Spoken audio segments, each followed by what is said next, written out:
के इस वीडियो में हम स्टार्ट करने वाले carbonate compound 15th most abundant element है अर्थ क्रस्ट पर हमारे पाए जाने वाला। अर्थ क्रस्ट है 0.02% carbon in form of minerals के रूप में देखने को मिलेगा, हमें हाइड्रोजन कार्बोनेट के रूप में देखने को मिलेगा, कार्बोनेट्स के रूप में और कोल और पेट्रोलियम के रूप में, जो कि है कि मिनरल्स है। जो एक्वेटिक एनिमल्स होते हैं उनके जो शेल बने हुए होते हैं वो किसके बने होते हैं? कैल्शियम कार्बोनेट के। एक्चुअल में एलोट्रॉप्स केमिकल प्रॉपर्टीज तो एलोट्रॉप्स कार्बन की क्या रहेगी? सेम रहेगी। एलोट्रॉप्स हमें ये बता रहा है कि भाई केमिकल प्रॉपर्टीज तो सेम रहेगी पर इनकी जो फिजिकल प्रॉपर्टीज है वो डिफरेंट रहेगी, तो हम उसको बोलेंगे एलोट्रॉप्स। एलोट्रॉप्स क्या होते हैं? एलोट्रॉप्स होते हैं chemical properties are same but physical properties are different.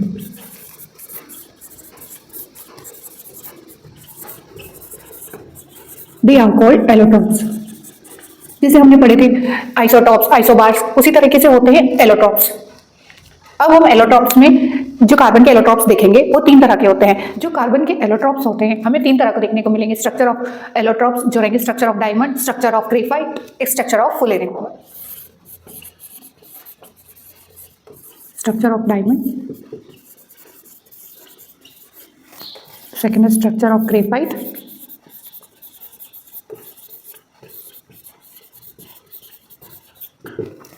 Third है स्ट्रक्चर ऑफ फुलेरिन।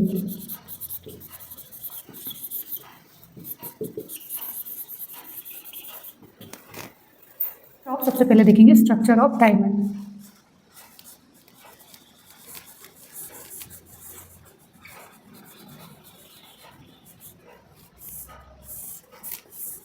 स्ट्रक्चर की फिजिकल प्रॉपर्टी की बात करते हैं तो जो डायमंड होता है एक नेचुरल हार्डेस्ट सब्सटेंस होता है, बहुत हार्ड होता है ये, और इसका जो टेक्सचर होगा वो कैसा होगा? वो होगा कि बहुत क्रिस्टल क्लियर होगा और कलरलेस होगा, जिसे हम क्या कह रहे हैं? डायमंड। ये एक हार्डेस्ट नेचुरल सब्सटेंस होता है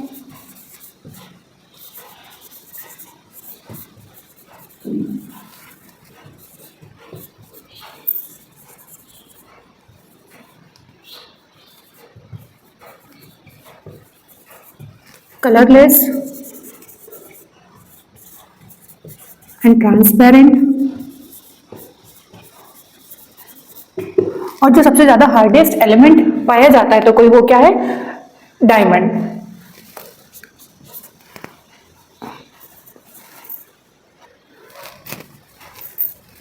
हाई मेल्टिंग पॉइंट पाया जाता है इसका,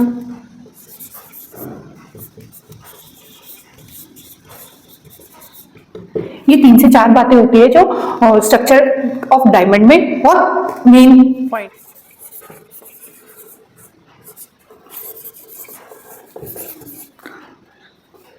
no free electrons,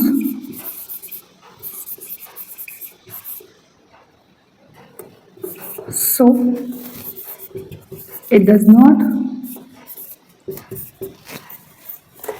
conduct electricity।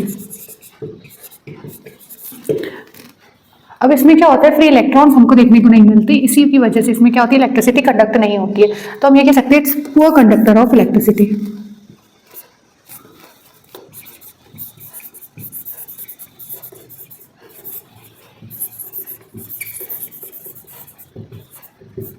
यदि हम इसके एक 3D स्ट्रक्चर के बारे में बात करें तो रिजिड स्ट्रक्चर जो होता है उसका वो इस प्रकार होता है।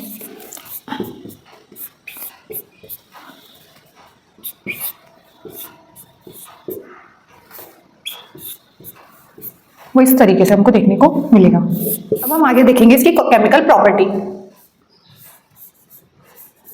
केमिकल प्रॉपर्टीज ऑफ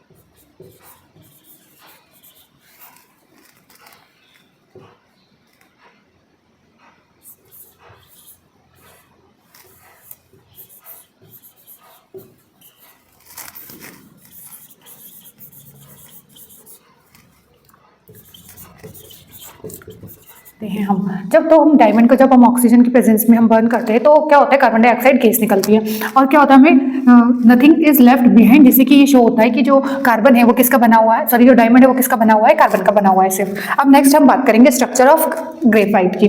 जो ग्रेफाइट है सबने देखा होगा, ग्रेफाइट कैसे होता है, जो पेंसिल में आगे हमारा जो यूज हुआ होता है निप होती है वो किसकी बनी हुई होती है, ग्रेफाइट की बनी हुई होती है। Graphite is a greyish black substance, एक ग्रेइश ब्लैक सब्सटेंस होता है जो कि स्मूथ और स्लिपरी होता है और इसलिए बच्चों को स्विच बोर्ड में क्या करते हैं, पेंसिल को डालने के लिए मना करते हैं, जैसे कि उसमें करंट लग सकता है बच्चों को इसी की वजह से। तो due to the presence of free electrons in it, ये क्या करता है, इलेक्ट्रिसिटी को कंडक्ट करता है। ये एक अच्छा क्या गुड कंडक्टर ऑफ इलेक्ट्रिसिटी माना जाता है किसको, ग्रेफाइट को। अब हम देखेंगे इसकी केमिकल प्रॉपर्टीज का जो स्ट्रक्चर होता है वो कुछ इस तरीके से होता है, जो कि इसमें क्या पाए जाते हैं, फ्री इलेक्ट्रॉन्स पाए जाते हैं। इसकी वजह से ये क्या कर सकते हैं, इलेक्ट्रिसिटी को कंडक्ट कर सकते हैं। पॉइंट होता है वो बहुत हाई होता है इसका भी।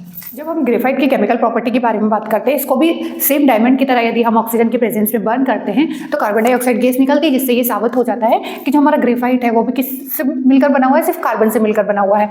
तो इसकी ये डायमंड सेम केमिकल प्रॉपर्टी किसकी जैसी होती है, डायमंड की तरह होती है।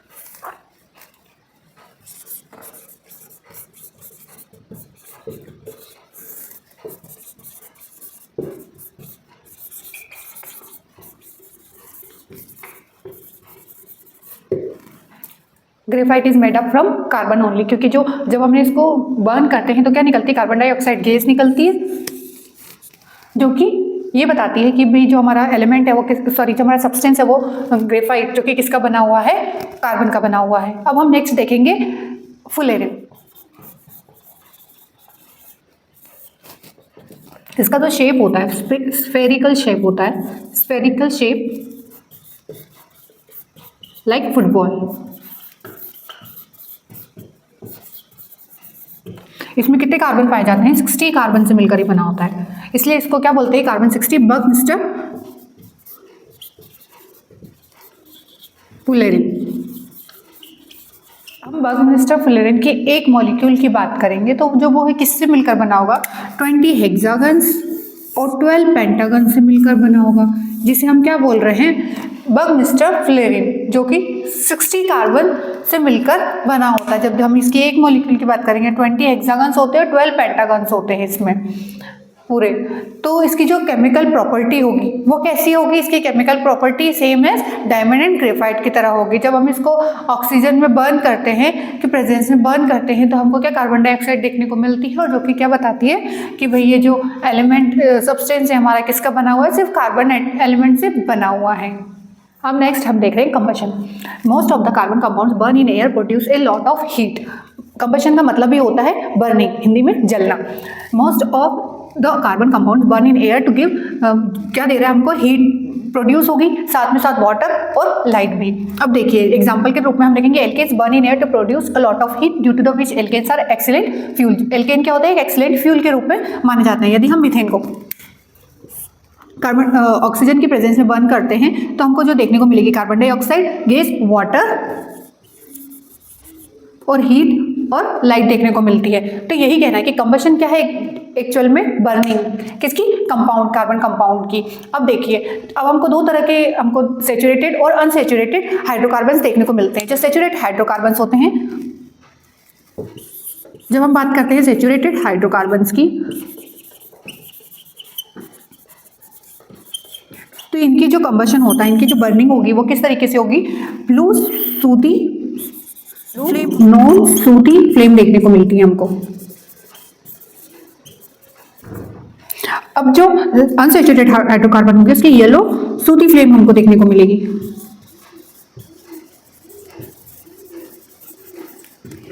सिर्फ यही अंतर होता है सैचुरेटेड और अनसैचुरेटेड हाइड्रोकार्बन में। अब कंबशन आपको समझ में आ गया होगा। अब बात आती है सैचुरेटेड अनसैचुरेटेड हाइड्रोकार्बन्स को कैसे पहचानेंगे। जो सैचुरेटेड हाइड्रोकार्बन्स होते हैं वो सिंगल बॉन्ड के द्वारा जुड़े हुए होते हैं, उनकी जो बॉन्डिंग होगी सिंगल बॉन्ड के द्वारा होती है। और जो इनके अनसैचुरेटेड हाइड्रोकार्बन होते हैं वो डबल बॉन्ड और ट्रिपल बॉन्डिंग होती है। तो हम जिनसे क्या बोलते हैं, जो सिंगल बॉन्ड होंगे वो सैचुरेटेड हाइड्रोकार्बन्स होंगे, जब कार्बन और हाइड्रोजन सिंगल बॉन्ड के द्वारा जुड़े होते हैं सैचुरेटेड हाइड्रोकार्बन्स होते हैं, और जो अनसैचुरेटेड हाइड्रोकार्बन्स होते हैं ट्रिपल बॉन्ड और डबल बॉन्ड के द्वारा जुड़े रहते हैं हाइड्रोजन और कार्बन, तो उसे हम क्या बोलते हैं, अनसैचुरेटेड हाइड्रोकार्बन।